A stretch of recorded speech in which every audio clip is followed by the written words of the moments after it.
Hello, you sentient ball of stardust. My name is Casey Davis. I'm a therapist and I'm an author of the book How to Keep House While Drowning, where I talk about ways to make it a little bit easier to take care of yourself when you're overwhelmed, stressed, have mental health issues, physical health issues, or maybe you're just in a hard season of life. Maybe you're looking for a place that you can come and listen to some practical advice. This is a podcast for all of the self-help rejects. We're going to talk about skills for survival and self-kindness. And I'm going to leave the pop psychology at the door. I promise not to tell you to meditate or to journal. We're just going to give you some really insightful conversations with hopefully some practical advice. So I don't believe you need to pick yourself up by the bootstraps. I don't want you to just try harder, and I don't believe that laziness exists. So join me over on Struggle Care, where we can find compassionate solutions that help us function a little bit better. New on Curiosity Stream. How do you connect a 16th century potato to limitless energy production? Could Napoleon's toothpick have a direct link to a machine that predicts the future? And how can a 1700s conch shell chart a course to humans connecting their brains to the internet? James Burke's visionary series Connections returns for a new generation. Experience all new Connections. With monthly, annual, and bundled plans, find the one that works for you at curiositystream.com. Stoveleg Media, igniting conversation.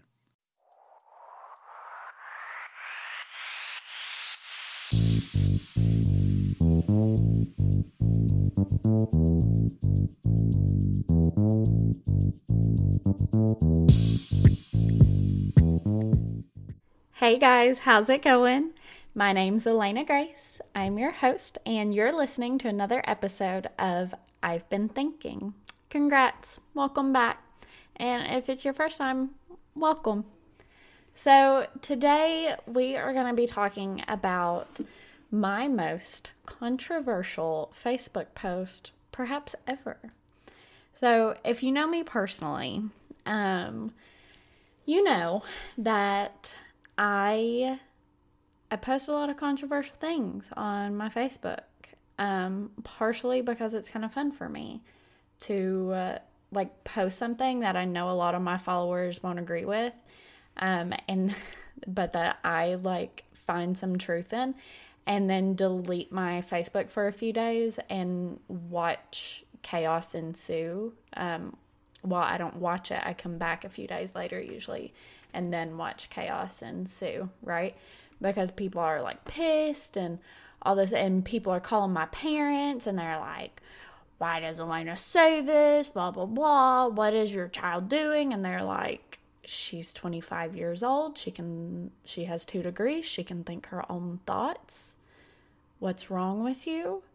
Anyway, so I posted this thing the other day. It was a repost of something that I saw, and it's a news article, right? And it says the most stressed people on earth are 18 to 33 years old.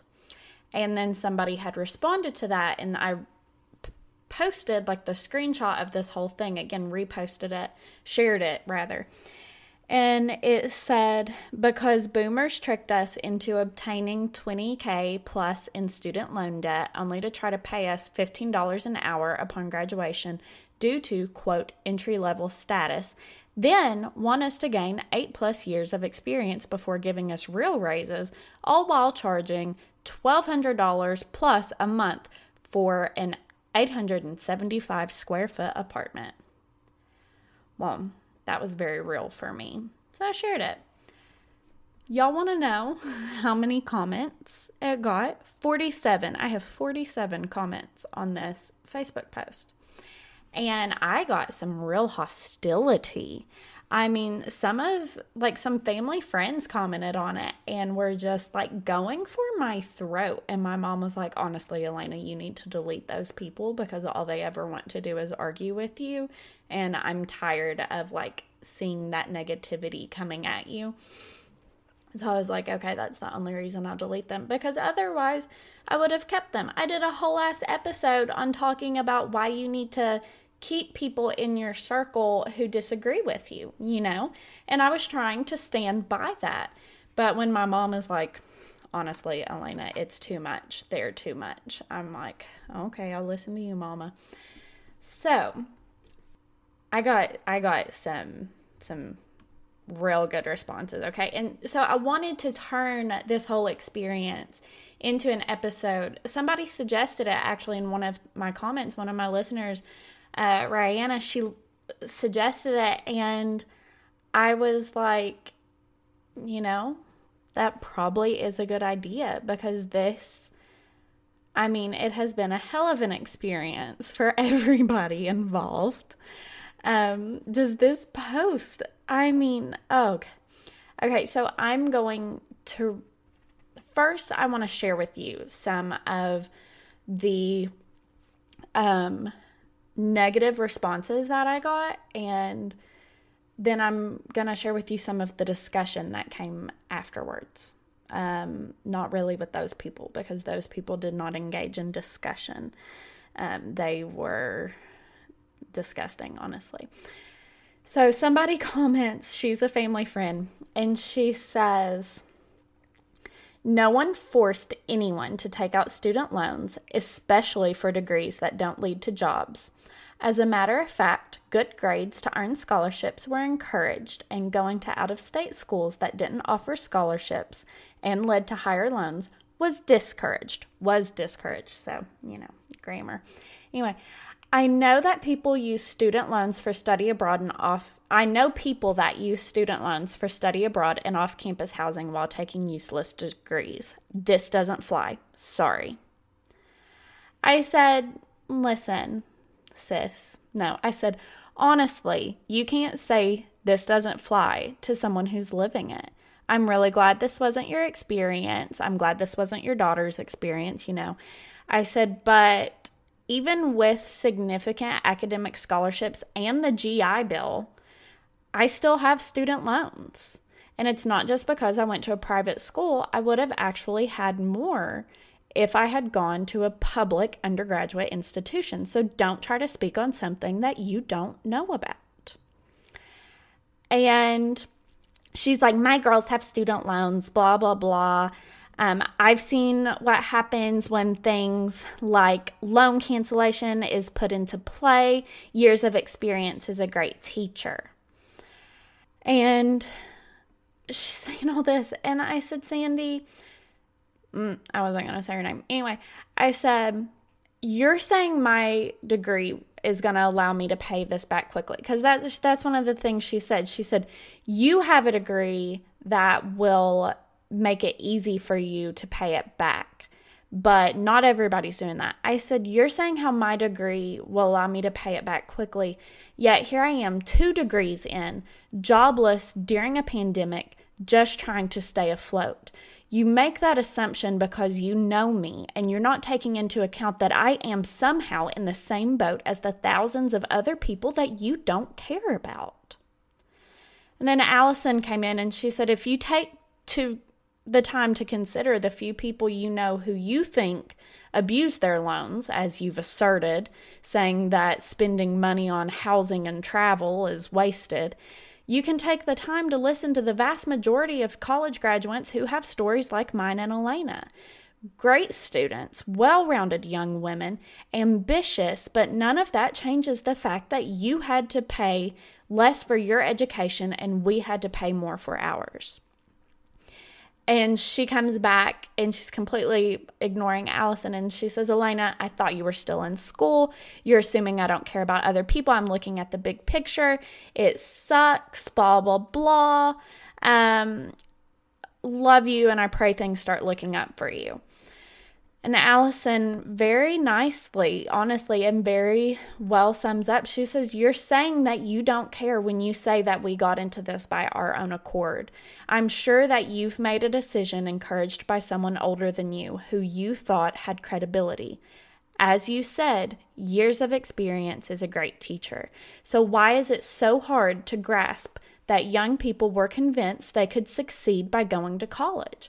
This post simply expresses the anger and frustration that many people feel, and you try to negate that by saying that we've brought it upon ourselves for not having, quote, years of experience. when we try to make a life-impacting decision at the ages of 17 or 18. I mean, what better? She did not reply, by the way. And then one of my dad's really good friends, I don't know if that still stands, but anyway, he comments and he says, so you're saying an entire generation is easily manipulated and gullible. I know when I wanted to go to college, I researched how much the university costs and how I was going to budget to pay. I also researched what my career choice would pay, gave up a lot to go to school, went in the Army to get the GI Bill, while in college worked in a factory draining oil out of lawnmowers and worked the VA office on campus. Took 15 to 18 credit hours per semester, blah, blah, blah, blah, blah. Finished a 4-year degree in 3.5 years. Never went to spring break or spent time finding myself. Oh, fuck off, honestly. After I started my job, I went back to school to get my MBA. So I could have just borrowed money, made decisions without foresight, and taken no responsibility from my actions, then blamed everyone else for my decisions. No wonder I'm not a Democrat. I'm sorry. There's too much there to really analyze. But a friend of mine and the son of one of my mom's really good friends, he comes in and he's like, listen, I work 40 hours a week. I go to college full time. I'm in student debt still. So what you said doesn't make sense. He says, I attend a private college and it's expensive, but that's because it's in our hometown and I have to stay nearby to help care for my family because my mother is sick and I have little siblings. He says, does that make me gullible and easily manipulated? He said, you are referring to an entire generation.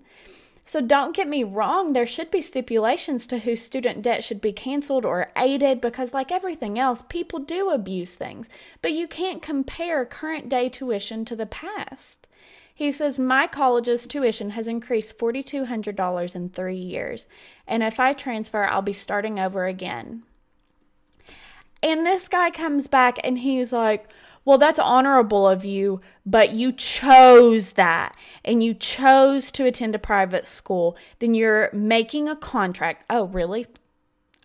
Wow, I had no idea. Taxpayers are not a name on that contract. There are many good state schools that are less expensive. UPS pays 100% of your tuition at U of L. He's like, it wasn't a choice for me. I have a family to take care. And I mean, this guy, my dad's friend, is arguing with a 21-year-old who has taken the responsibility of taking care of himself and his family. He doesn't do all the work. His mother is still able to take care of herself to an extent, but he has taken on this huge responsibility that no 21-year-old should have to. And this guy is arguing with him about how he made a choice to better his life, and that was stupid of him. Anyway, so I come in at the end, and after this, I deleted him. But I said, I love how you have to resort to insults, gullible and easily manipulated. When every authority figure in your life tells you as an impressionable child, because at 16 through 18, when we're talking about college, you're a child. When every authority figure tells an impressionable child that you have to go to college to make something of yourself and to look down on trades. Yes, we did have choices, but we were also very much pressured. So, it's been wild. So, like I said, then a conversation ensued in some of the comments. So one of she was actually, I think, my RA at one point in college. She comments and she says, I'd personally say that tricked is a great word for it. I worked hard in high school. I had tons of scholarships, but I was highly encouraged to still sign for $20,000+ in loans just for my freshman year alone at 18 years old. Nobody explained to me the ramifications of doing that, and nobody explained to me that would have, or what that would mean later in life. Nobody explained interest to me or subsidized versus unsubsidized. They said, oh, you want to go to college? Well, you need to go somewhere better than a community college, which is not true. Community colleges are awesome if you want a good job later in life. Transy will look great on job applications. She said, I don't regret my transy education for a second, but no job has ever cared that I went to transy. I've been paid the same as someone with a community college degree. Then I got my master's, which having a transy degree versus a community college degree did nothing to help me get in, and now my master's is all they care about. I was also told, you want to go to college? Well, your family is poor and can't pay for it, so you have to sign this to get the money to go. You'll be able to pay it back easily when you graduate. From adults. Adults tell us this. They really do. They tricked me into thinking it wasn't a big deal and that it was easy. It's not. I'm lucky because I have a great job with great pay doing something I love, and I don't need to work 2 jobs to make ends meet. But I will be paying off student loans until I die, and still won't pay it all back because adults decided to trick me into life-altering decisions without giving me all the information. I make monthly payments, more than my required amount, and my principal goes up each month because of interest. Tricked is a great word for it because it literally means to deceive, and I was deceived that I needed to do all of these things and sign my life away at 18 years old by adults who were supposed to have my best interest in mind. And I'd also like to add that I know countless other millennials that are in the exact same boat as me, so this is not an isolated case. I mean, what a story. That is, right there, proof positive, you know? Another person comments, and she says, she was one of my sorority advisors in college. So she says, I think that what's not being brought up here, because too many people are busy pointing the finger, is this, which is absolutely true. It's all about pointing the finger. Student loans are incredibly predatory. We allow people to borrow large amounts for college that they would never be approved for otherwise. Then student loan holders say you have to pay this amount. You only have to pay this amount per month. And in truth, that amount is barely the interest portion, so people can literally pay on these loans for years and never even get close to paying off the balance. I don't care what anyone says, 18-year-olds aren't capable of completely understanding the repercussions of borrowing these sums of money. Not to mention, student loans don't go away when declaring bankruptcy. The system is inherently broken. I paid my student loans off long ago, she said, from a private university. But that doesn't mean I wouldn't want someone else to have the good fortune to have some loan forgiveness. Just because I didn't get something doesn't mean someone else shouldn't. I loved her input there, especially because she actually works in the banking industry also. And a little bit of conversation that came from that was basically, just about the fact that the lending system is broken and it's gone very unchecked for a long time, and that leads to massive problems like we see today. She says in one comment, she says, when you loan money to someone, it's supposed to be with the intent of them paying it back. These loans hide behind low interest and deferment to seem not so threatening, but in reality, student loans can be crippling, and they absolutely are. Student loans, she says, aren't made for the betterment of the people. There is a profit and a lot of it to be made. Student loans aren't made for us to invest in ourselves and then pay that back. They are made for someone else to make a profit off of. That's the point of it, and that's disgusting. Just like it's disgusting that there are for-profit universities that have all this money yet increase their tuition by thousands of dollars every year, and yet students are sleeping in crappy dorms, or there's a lot. So one family friend commented, and she actually really tried to learn from this, okay? And she said, I'd like to make a comment, and I'm a non-confrontational person.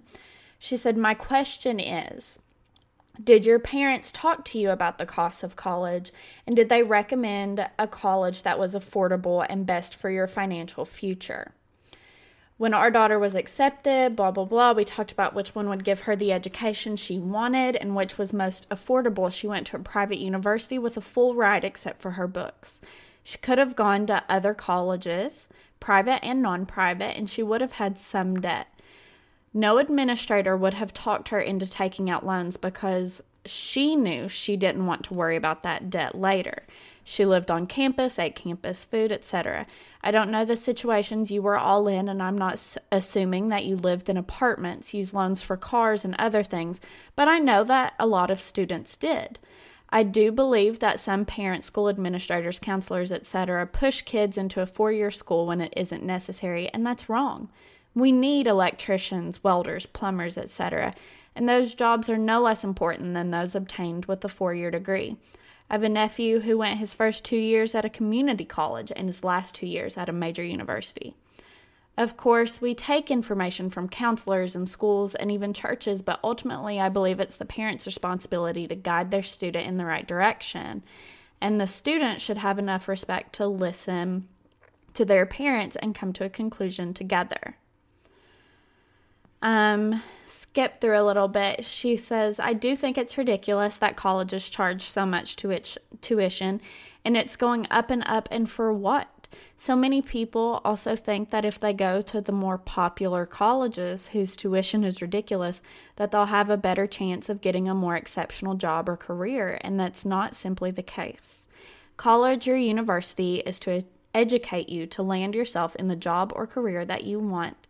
And I'll go out on a limb and say that you can pretty much go to any college to get that, with the exception of those wanting to be physicians, lawyers, etc.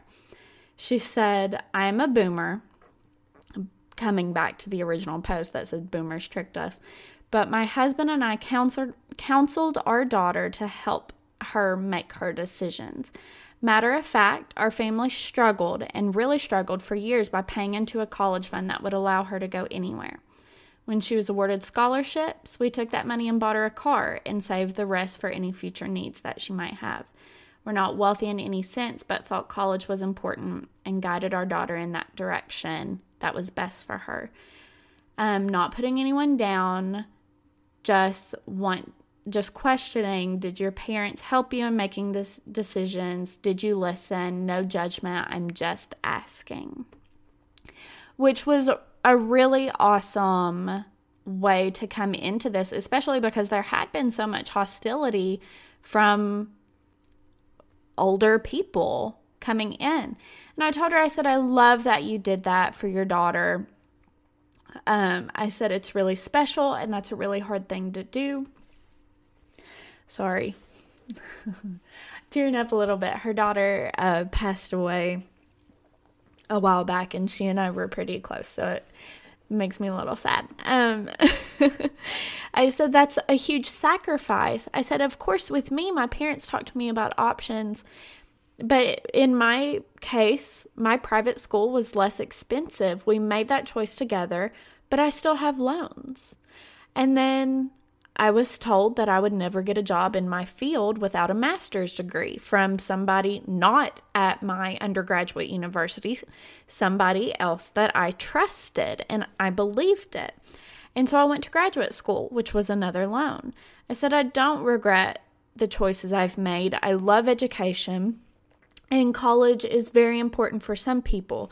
But the biggest issue is that so many people of my generation feel we were pressured into college by our parents, our family, our teachers, various authority figures telling us it was the only way to go, when that is absolutely not true.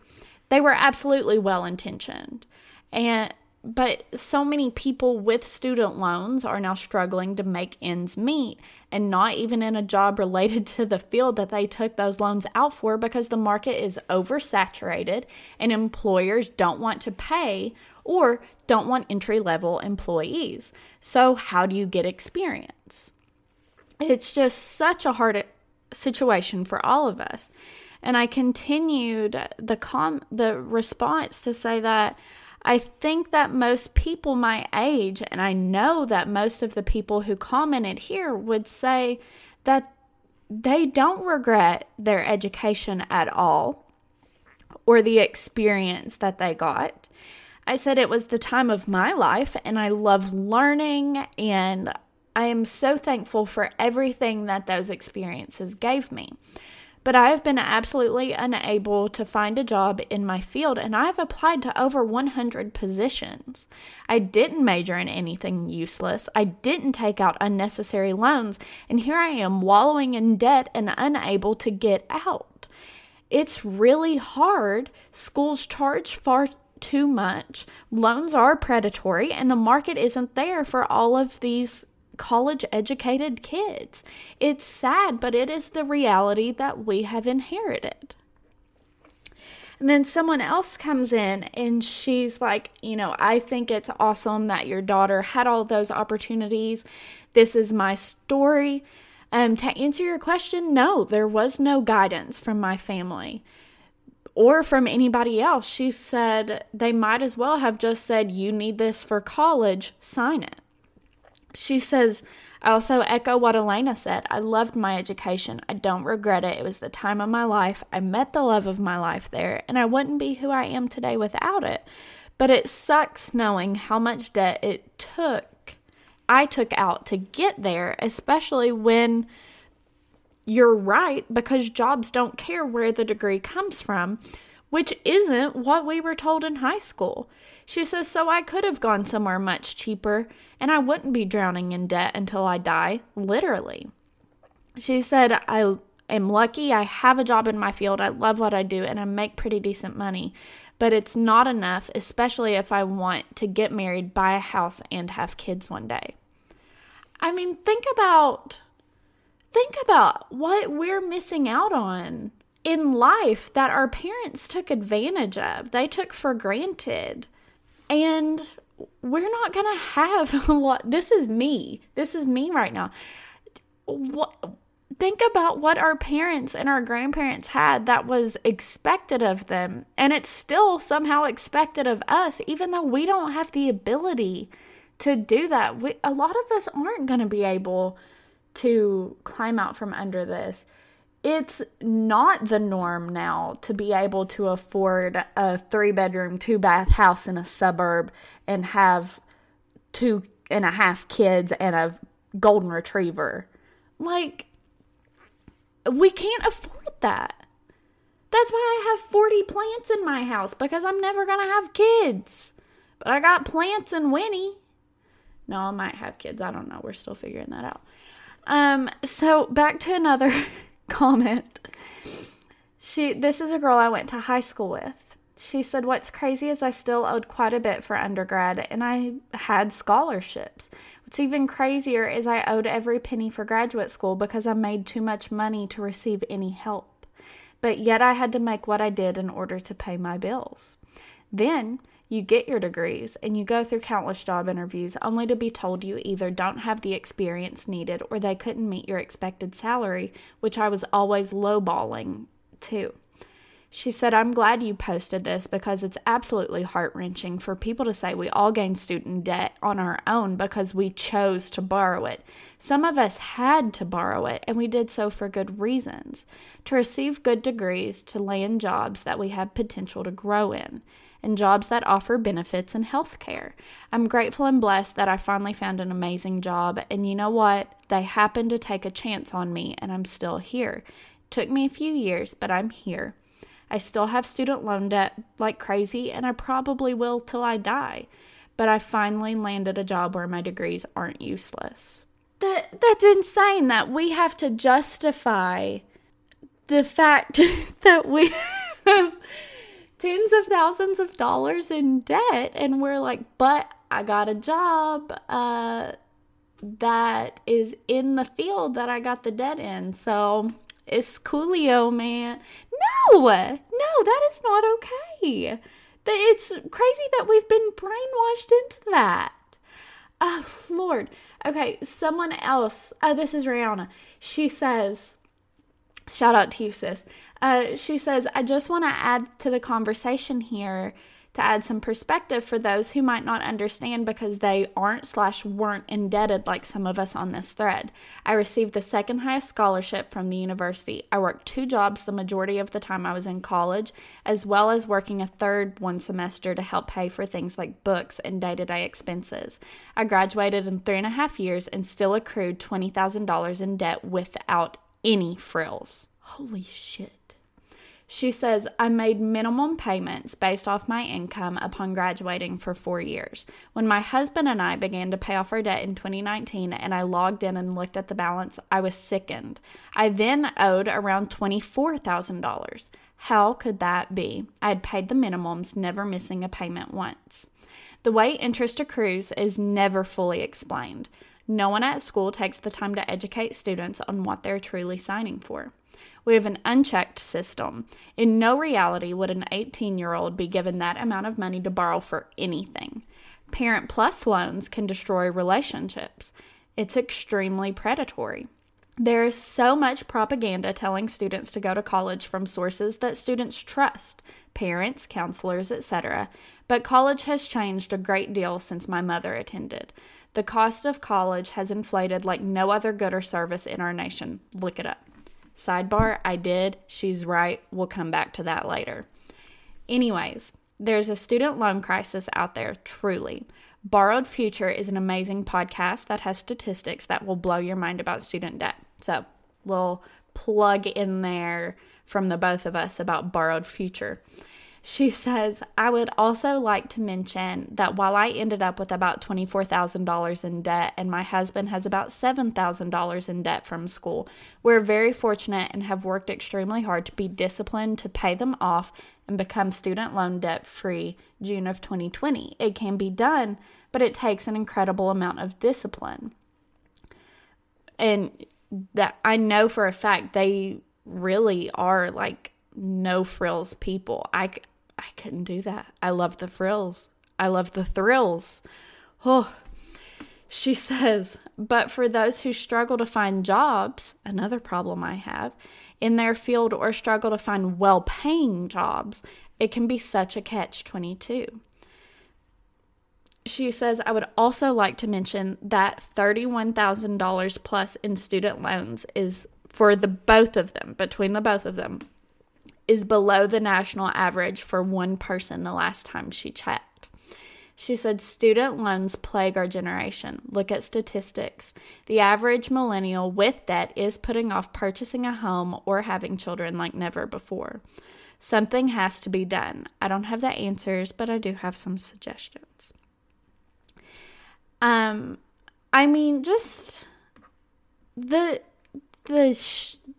stuff that this has brought up, and it's insane because some of it's stuff that, I mean, it's obviously things that our authority figures don't even think about. I mean, the people that were commenting and saying, the 2 people who commented and said kind of nasty things to me and about our generation, they're both parents. They both have children, and yet they have this kind of outlook. I mean, it's disgusting.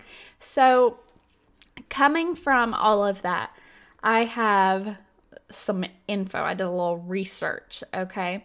As Rihanna said,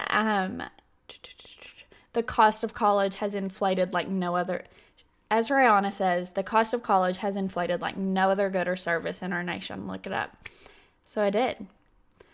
We can compare college against other consumer items, which have increased in costs. So your average consumer item has increased in cost at about 120% from 1980. Colleges grew at nearly 260%. This is significantly more costly in comparison to the cost of all other consumer goods. But yet, it's still being talked about as if it's not. And keep in mind, college tuition rates are constantly increasing, like we talked about in some of those comments. And I can't even argue that it's justifiable. For the 2020 to 2021 school year, the average tuition was $41,000 a year at private colleges, $11,000 for in-state public tuition, and $27,000 for out-of-state public school students. But that's just their tuition. That's not room and board. That's not books. That's not fees. That's nothing else. That's just tuition, okay? In 1980, the average cost for tuition, room and board, and fees all combined was $9,500, $9,500. Now, I calculated the difference in terms of inflation, and I want to be honest with you that the total is roughly similar to costs today at about $10,000-ish, something around there. But, again, you have to keep in mind that this is for tuition, housing, food, fees, everything. That is the total amount. So what we're paying today is the numbers that I gave you for today is just for tuition. It is not accounting for room and board and all of the and food and books and all of those other fees. So that is something to seriously think about, okay? And for those of you who say, well, I got a job on the weekends, or I worked and saved up all the way through high school and blah, blah, blah. So why can't you do that, lazy ass millennials? Well, I got you there too. In 1980, minimum wage was $3.10. Adjusted for inflation in 2021, that equals $10.53. Oh, so that proves my point because it's not that different from today's minimum wage, some of these assholes might say. No, it does not, because as we have just discussed, college costs have increased significantly even when adjusted for inflation, and they have increased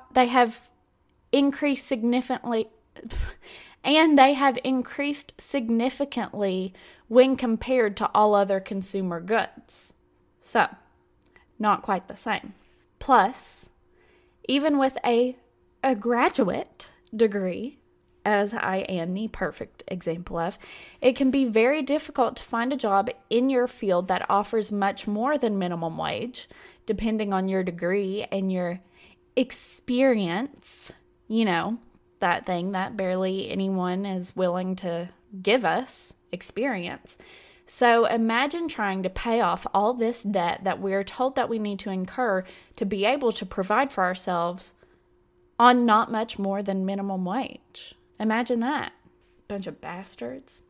So furthermore, in 1980, U.S. enrollment in colleges, universities, nursing schools, and technical schools, so any tertiary, secondary schools, in 1980, it was at 53%.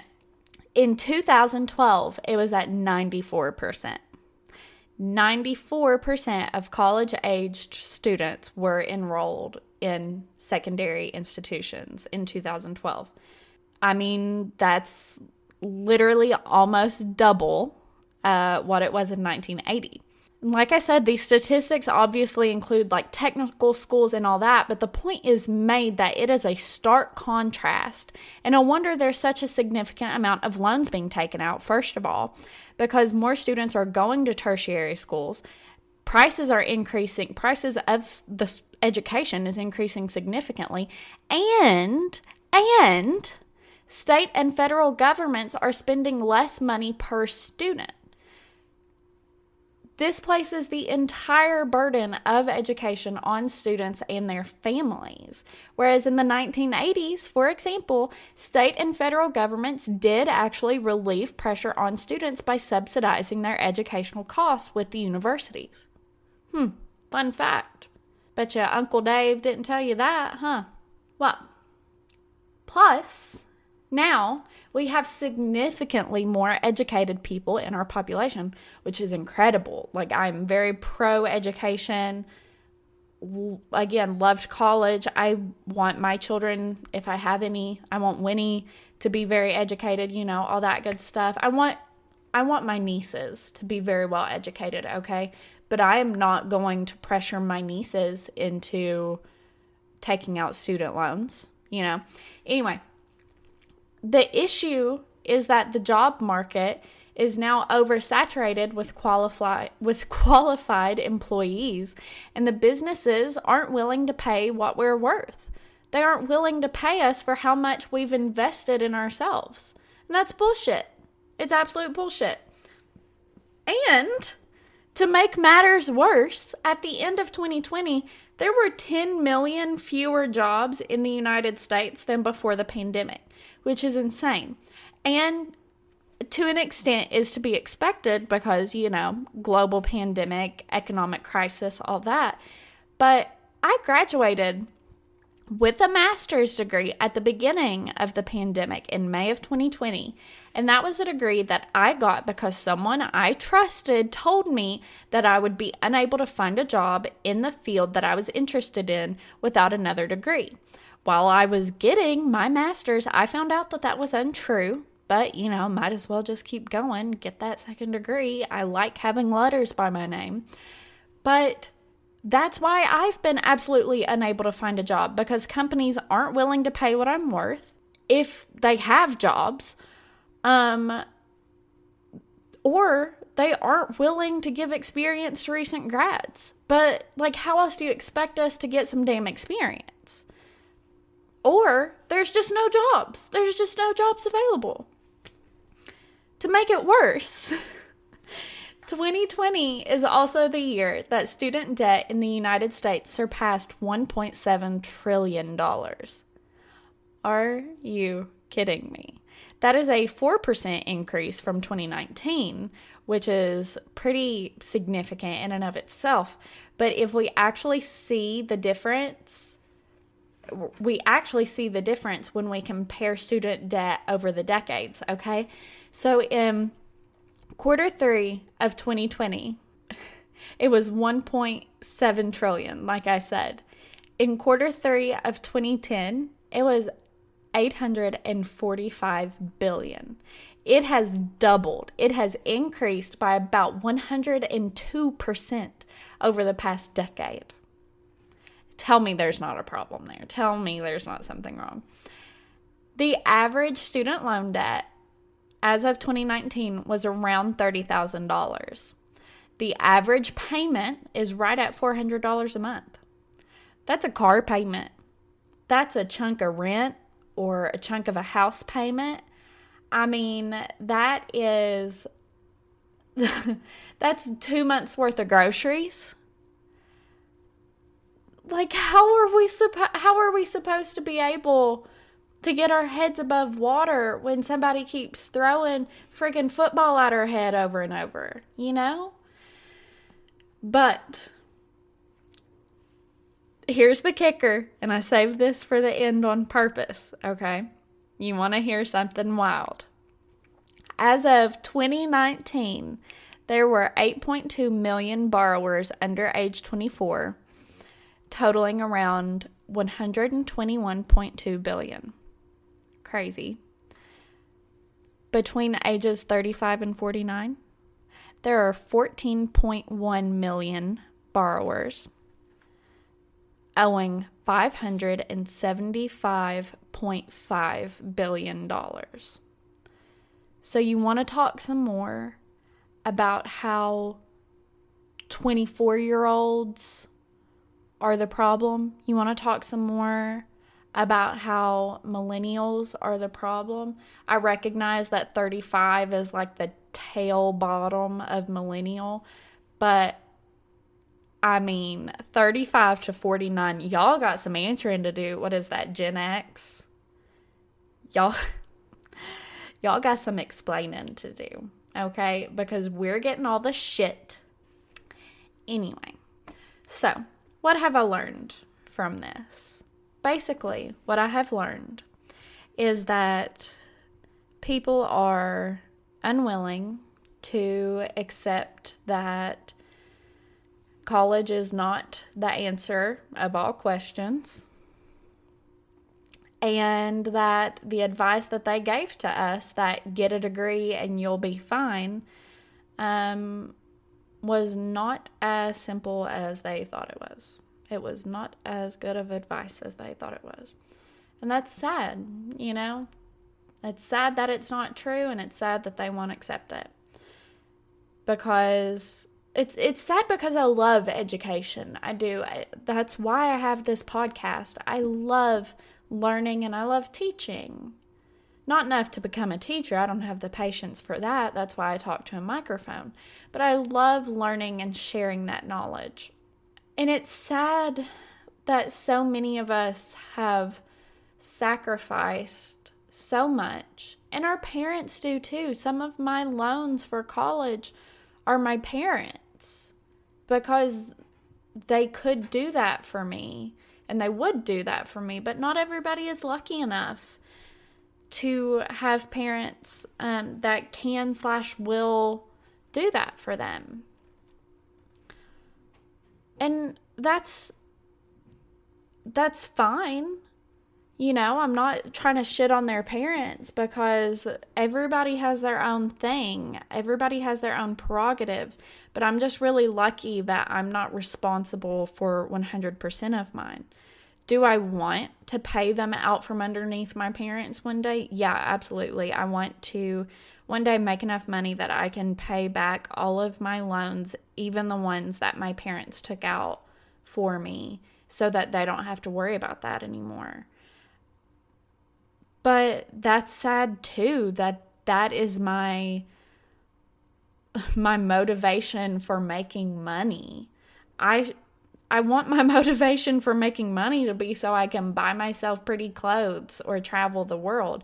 But instead, what I'm going to focus on is making enough money to pay back my student loans. It's so sad. How are we supposed to grow as adults or as a society when we're focused on and stressed about paying back all this stuff? And I don't know, it's really sad. Anyway, I really don't have any suggestions. I really don't. I will say this, what I would suggest: don't take out student loans. Don't let your kids take out student loans. Somebody that went to college with me, he commented and he said, all I can tell you is my kids aren't doing that. He was like, I'm absolutely not letting them do that because it's too much. It's not right also. And like I said, I don't want my nieces to take out student loans. I want them to either be able to have their school paid for outright or find, I don't know, a different route. I don't know, but I don't want them to have to go through all of this that I've had to go through and that so many others have had to go through, because it's not a good way to live life. It makes me really sad because this isn't how we should be living life. But I think a lot of us are being taken advantage of by people who are just trying to make money off the backs of people who don't realize what's happening. So anyway, that was kind of a depressing end, but I hope that you loved the hot tea at the beginning, the arguments, the insults, the intrigue. I hope that really was good for you all, and my commentary on the side. And I hope Winnie's scratching at the door, so time to wrap it up. And I hope that maybe you learned something from this. I really, truly do. And I hope that you enjoyed today's episode. Guys, thank you so much for listening. Make sure that you refer us to a friend. Send this episode. If you think that there is someone that would enjoy this episode, send it to them. Or if you've got a favorite episode that you think your best friend who has never heard of us before would enjoy, send it to them. Make sure that you subscribe wherever you listen, and make sure that you follow us on Instagram. And now we have a Facebook group for our community. So if you want to get on there, discuss anything like from today's episode, maybe, definitely search it. It's called I've Been Thinking *official*. And get in there, and I want a community. I want a group of people who want to talk about ideas, and I want to inspire you guys, and I want you guys to inspire me too. So I want us to grow together. Guys, thank you so much for listening. I don't remember if I did the rest of my plugs, but I don't really care. And subscribe to us on Patreon for extra content. We've got some really cool Women's History Month content coming up, and I've got some more ideas for other Patreon content. So hope you guys enjoyed, and yeah, I'll talk at y'all next week. Thanks. Bye. Love you.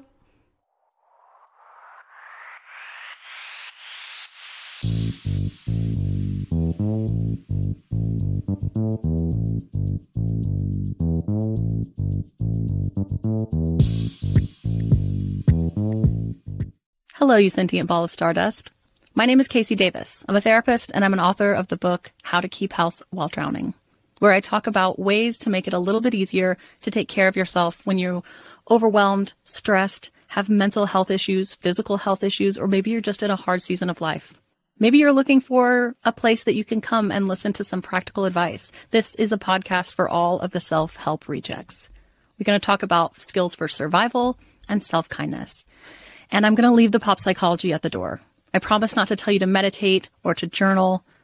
We're just going to give you some really insightful conversations with hopefully some practical advice. So I don't believe you need to pick yourself up by the bootstraps. I don't want you to just try harder, and I don't believe that laziness exists. So join me over on Struggle Care, where we can find compassionate solutions that help us function a little bit better. Lucky Land Casino, asking people, what's the weirdest place you've gotten lucky? Lucky? In line at the deli, I guess? Aha, in my dentist's office. More than once, actually. Do I have to say? Yes, you do. In the car before my kids' PTA meeting. Really? Yes. Excuse me, what's the weirdest place you've gotten lucky? I never win and tell. Well, there you have it. You can get lucky anywhere, playing at LuckyLandSlots.com. Play for free right now. Are you feeling lucky? No purchase necessary. Void where prohibited by law. 18+. Terms and conditions apply. See website for details.